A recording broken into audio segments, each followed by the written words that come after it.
rising, rising. I'ma keep rising. Born to shine. Born to shine. Grinding, grinding, grinding. Even though I was down, I made it now. Climbing, climbing, climbing. I am a queen, I hold the crown. Flying, flying, flying. Living my dreams and holding it down. Born to shine. After everything that I've been through, said I could do it again, true. Putting in work each and every day. Now I'm a boss and I'm running things. Ain't come to play, I come to slay. Started from the bottom, now I'm changing the game. I'ma keep rising with a brand new day. And I was born to shine, shine. Born to shine, born to shine. Yeah. Bars and bars and bars.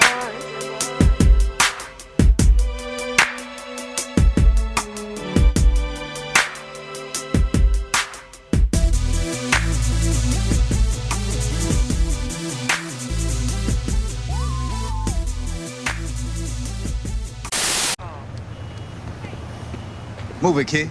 69 Mustang, right? I know you. I know you. Well, Father Kyle did. Did? What you mean, did? He told me to find you if anything ever happened to him. What the fuck happened to me?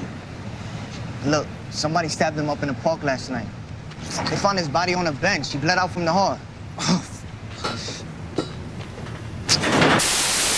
Hey guys, it's Miss Melanie here with another episode of BARTV, and we have the brilliant and resilient Francisco Burgos, the actor here. How's it going, everybody? How's it going? Yes. Why don't you just get into your social media handles, let them know where to find you real Gotcha. quick. You guys can Google me on Google at Francisco Burgos, on Instagram at official Francisco Burgos, and on Twitter at fburgos the actor. Those are my 3 social media handles. Cute. Now, really quick, how long have you been acting? I've been acting since about the age of 4, around 4, yeah. That's when I And started. how old are you now? I'm 18 now. Okay. Yeah. Well, how did you get into acting at 4? My mom. So it all happened.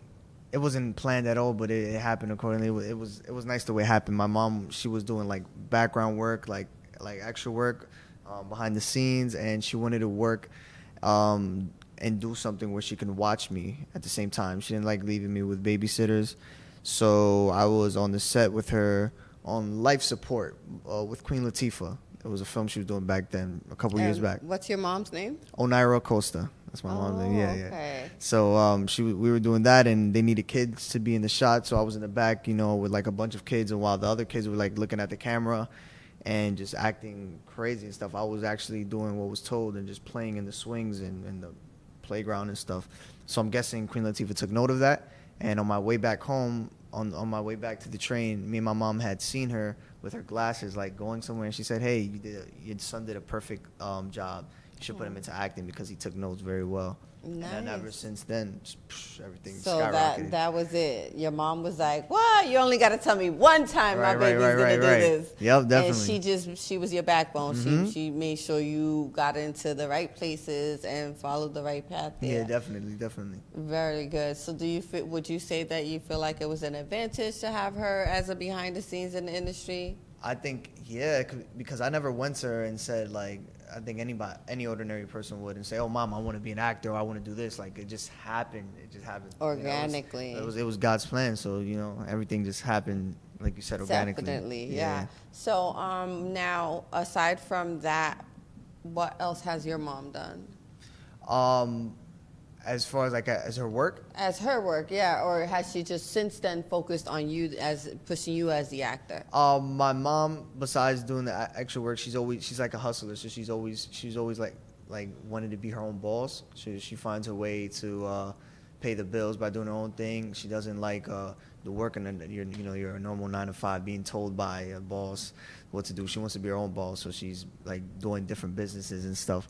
She's an entrepreneur. Yeah, there you go. But most likely, yeah, she like everything is dependent on me, so she makes sure she has my back at all time. And she focused on you. Yeah, focused on me. I'm gonna get his mom on here too because I love her. She reminds me so much of myself. Yeah. I love that she did that for you. Yeah, and, definitely. So now, if you would name a few roles that you have in your early years, and then get into what you're doing currently. So a role I can get into that I loved working on so much was 2008. I played in Explicitils alongside Rosario Dawson, Paul Dano, Lou Taylor Pucci, and and Naomi Harris as well. And the director was Mark Webber. So I was about 7 around this time. I had no front teeth. My teeth were falling out. No, like I didn't have curly hair at all. I had my hair shaved, and I went into the audition room, and it was such a memorable moment because when I went there, I did the scene with him. He was there in the room with a couple of producers, and when we had finished, he said, "I loved it." He said, "Is your mom here?" And I said, "Yeah, she's waiting for me over there. I was so young." And he was like, "Can you go get her for me? Let's go get her." She said, "Can you come in the room?" And then he said that I did such a fantastic job that he didn't even want to wait through the whole callback process, that he knew I was the role Babel. Right there. And right then and there. And what was the role? It was a young asthmatic kid. The 7-year-old kid dealt with asthma, and he lived in poverty with his mom. And they were just trying to make ends meet, and it was basically their whole lifestyle with them and their friends in Philadelphia. And what was the name of that movie again? Explicitils. Oh, very Yeah. nice. Definitely. Nice. And then, so your first one was what? My first film that I ever had a cameo in was, I could say Pride and Glory, I think, if I'm not mistaken. Oh, nice. I was about 6 years old, and I played alongside Edward Norton. Nice. Yeah, I had like a good role there, and that was like my first time. Impressive. You're really impressive. Now, currently, you're on a very popular show, from what I hear. I heard. What's the name of the show? Power on Stars. Yeah. It was amazing because I had stopped acting for like a good 5 years, and that was the first gig that I booked since I got back into acting when I was like 17 years. I'm 18 now, so I was like last year. And that was the first gig I booked, and it was amazing because I said if I could be on any TV show now that I'm getting back into acting, it would have to be Power, because I got so hooked on it, and it was just, it's a great show. It has a great message. It's so dope. And I actually got a chance to audition for it and then booked it. So, before we get into that celebratory moment, which is dope, what made you take the little break off of acting? And what made you come back? I didn't take the break. I think it was more of I was in my adolescent years, and I was just like acting a fool. I guess it was just part of me growing, on one hand, I could have been still acting, and doing what I had to do, and then had this crazy kickstart career at a younger age. But hey, everything happens for a reason. So, I was just you had some major roles in your early years, and then I fell off, and you just had to have your kid time. Yeah. When I was like 14, when I hit my freshman year in high school, and I found out what skipping was, and I could have my own freedom. You don't have a teacher watching all the time. You can go to class whenever you want. That's when everything just fell downward, and that's when I actually got hooked onto weed, and that's all I wanted to do was smoke weed every day, and I didn't focus on my studies as much. Like I didn't care about school at all. I just wanted to skip school, hang with females, my bros, smoke, and play 2K every day. That's all I wanted to do, and then I did that for a couple years, and I was looking so smoked out that my principal had spoken to me and my mom one day, and she was like, "Oh my God, you look like a mess. Like you have bags under your eyes. You're skinny now and stuff like that. I wish the best for you. You were such a good kid when you came in." And then when I had went into credit recovery school, that's when things started to slowly get back into track. I had because you were missing credits. Yeah, a lot. I think I only had like 11 credits, and I was so far behind. I was supposed to be a senior. So you didn't graduate on time? No, not at all. I didn't graduate on time. But you didn't quit? I didn't quit, yeah. Okay. Even though I wanted to, and I kept telling my mom, like, I don't want to do it. My mom always was there holding me down and saying, Are you have her to do only it. child? No, I have a younger sister and a younger brother. Oh, okay. Yeah. But you're her first? Yeah, I'm her first. Baby. Yeah, so I went into credit recovery school. I was segregated from like all my friends, you could say, my close friends in school, and I had to meet these new people. I didn't really have much friends in my new school, and all I could do is focus on my work. And I was like, let me get it done now. I'm not in the Bronx no more in Roosevelt with my friends. I'm in Bleecker Street in downtown. Cascades, downtown. Beautiful scenery. Yeah, with a lot of different people. So I said, let me do it. And I told the principal, the principal had told me, he was a Dominican principal. He was cool. He was like, listen, if you can get these 2 credits in summer school, because I went there during summer, like around the summertime. He said, if you could get these 2 credits during summer school, I promise you I will stamp your child's worker's permit, and you'll be allowed to act like just like that. And I was like, my mom was like, yo, come on, you want to do So it? that was holding you back. You needed that stamp. I couldn't do without it. And even if I did have my child workers permit at that point, I still didn't want to act because it was my mentality. You wasn't was all there. out of it. Yeah. You were just but out. as I slowly started to get back, and I was like, yo, you know what? I should start doing it. You know, why did I let it go? It was something that I love and I was passionate about. You know what? I was done. I was segregated. I had nothing to like distract me. I was like, let's do it. The focus. Yeah. You needed it. Yeah, and I made it my priority to like get those 2 credits so I could get my child workers permit stamped and be able to act again. And then I Okay, got so it. that's where you are now, right? Oh no. Oh, let me, Yeah, get it. all right, let me get into a little more. So when I got the stamp, I still was kind of even though I did good in the summer school, I still was kind of not doing as well in the credit recovery school because there was so much work being thrown at me in 1 year because it's like all these Cramming it all into I couldn't. right. And I was like, oh my God, even though I got my stuff back and I was doing extra work just to get my feet back into the acting, I was still doing extra work at the time. And then it was a point where I told my mom, man, I think I might want to do GD because I think that might be a better solution. She's like, no, it's going to be even worse than credit recovery because it's literally They take all 4 years. yeah, all 4 years. And I had ended up passing a test to go to the GED program down the block where I live from, actually. And I went there, and I was just like, wow, this is even worse than credit recovery school. And it was hard, huh? Yeah, and I had my stamp and all that. I was doing okay in the acting. You know, I was getting my feet back into it. But with the schooling, I was like, oh, my God. She's like, just do the schooling so that once you pass it, all you could do is worry about your acting and like something that you're passionate about, and you won't have no distractions. How much time did you have left to complete school at that time? What, GD or the credit recovery school? Like if you let's say did the credit recovery, how long would it have taken you to do that? If I was like seriously focused, I'd say a good 2 years, a year and a half. I could have done it maybe, most likely, because I know we weren't taking any regents there. It was just the credits, and then it's like one big test. Right. But it was just like I couldn't focus. And then when I went to GD, I went there for 3 months. They said, all right, we're going to let you take all these tests that you have to take in GD. And if you pass it, then you get your GD and you're out. And I went there one day. I heard it was like for 6 hours. I'm like, hell no, I'm not doing this. And I left. I was like, I'm out. I ain't staying here for no 6 hours. You're crazy. And then I was like, my mom was like, you're playing around. Just try taking it. You never know if you pass like 3 and then you got to come back for 2 more. Right. And I was like, all right, man, let's do it again. I'll try it again. Like for at least 4 more months, I stood there. Went and took the test back-to-back days, got up early. I said, let's do it.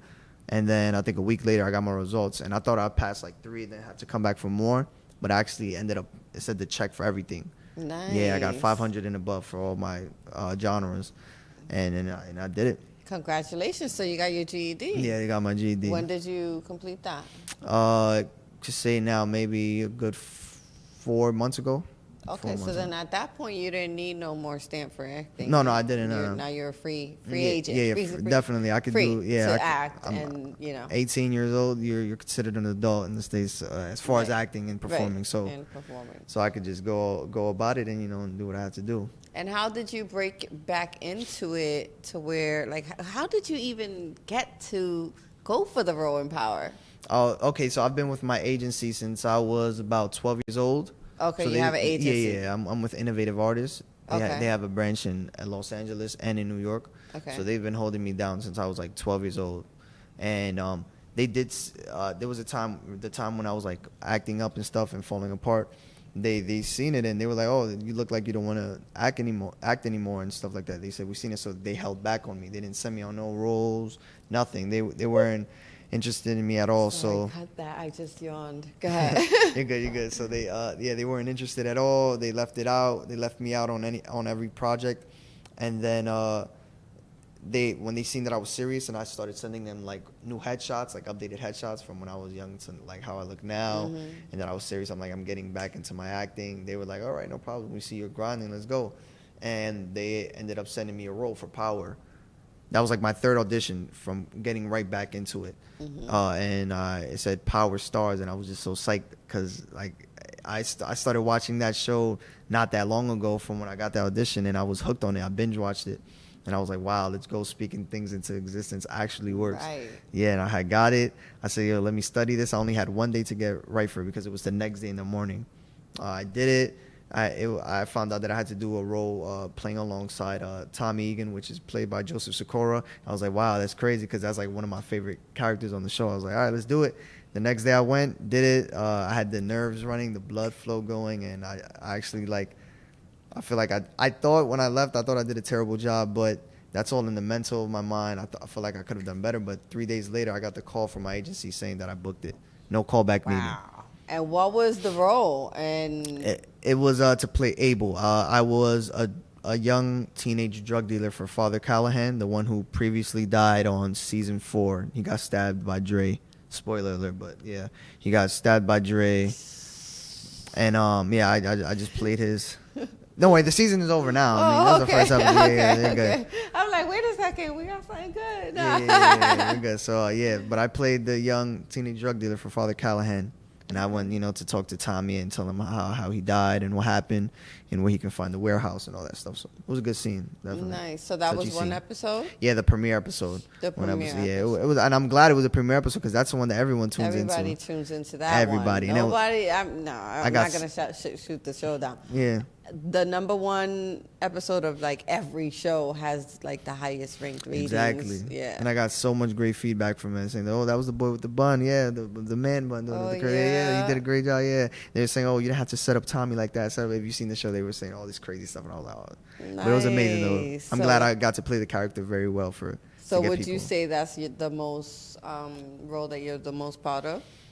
Yeah, because due to the circumstances behind the scenes of how I got it, and like because I actually coming back into acting, yeah, right. But one of my memorable moments in acting would have to be for the film that's coming out in 2019. I'm not too sure when, early 2019, but it's a horror film. What is it called? It's called The Shed.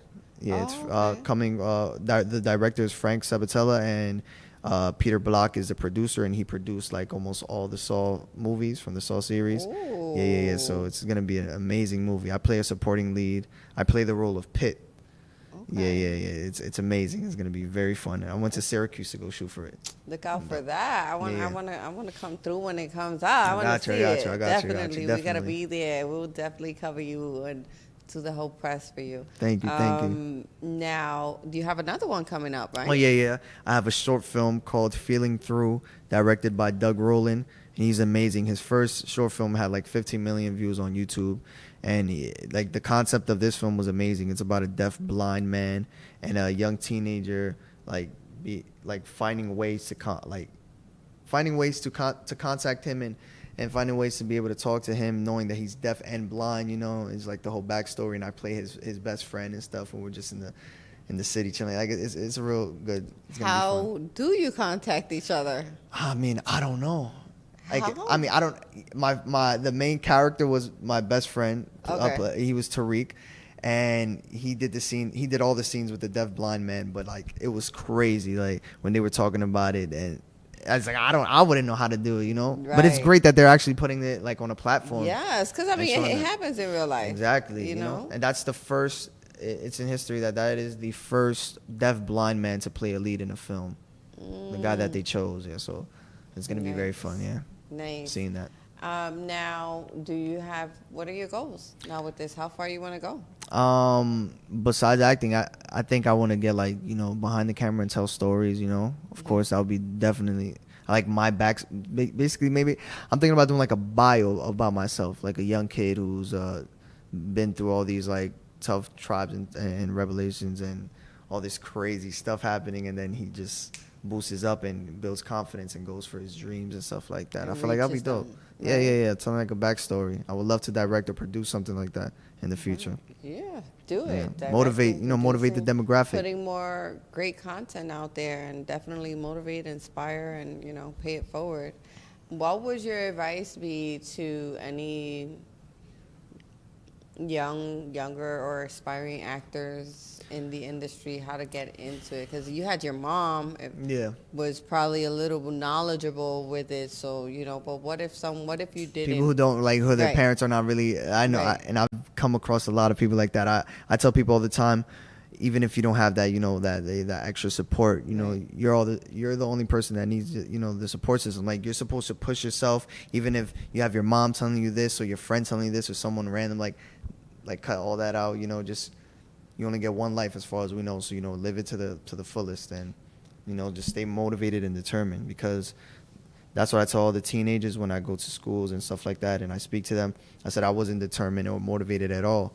But so you do motivational speaking? Yeah, here and there I do as well. What schools have you gone to? I think the first time I did it was at a school with Yandy Smith. She had invited me to come over and speak to a couple kids. I forgot where. It was somewhere in the Bronx, if I'm not mistaken.